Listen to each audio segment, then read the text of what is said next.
Hey, our group is going to present PowerPoint or a presentation on deaf education. For deaf education, we decided to split it up into two groups between mainstreaming and residential. And these are the two main types of schools that deaf children can go to, and parents often have trouble trying to decide which one is best for their kids. So we decided to give you some in-depth information in order to make your decision a little bit easier. Our focuses are going to be the settings of these schools, the types of students at the schools, the teachers at the schools, and the accommodations and what parents should know just to really help them make their decision. I'm just going to give you an intro over the two different types of schools so you know what we're talking about, and the rest of my group members are going to take over and give you a really in-depth, detailed description of each one. So the first one is mainstreaming, and mainstreaming is where a deaf child goes to a school that is actually with other hearing children. So they're going to be integrated into a regular school.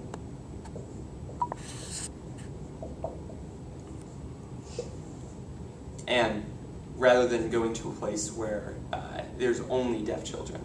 This is going to be like a regular teacher, regular students, and they're just put in there. So it's like public or private type school.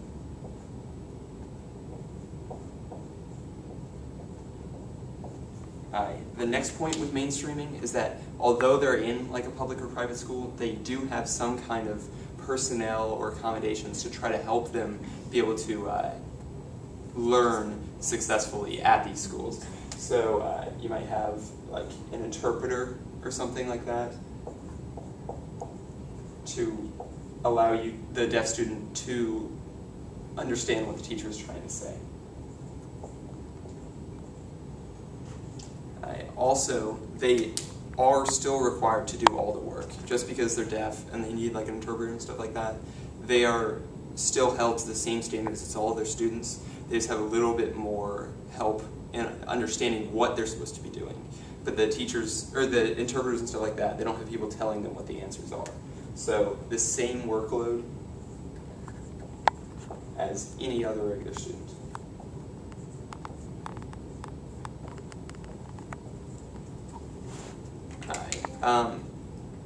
Also, there are a few times where they'll have a class that's just for deaf students, where they can maybe help a student who is struggling in a class, and they'll have teachers who are for deaf students, and those people will be able to help explain like specific things that they maybe had trouble with because of the language barrier.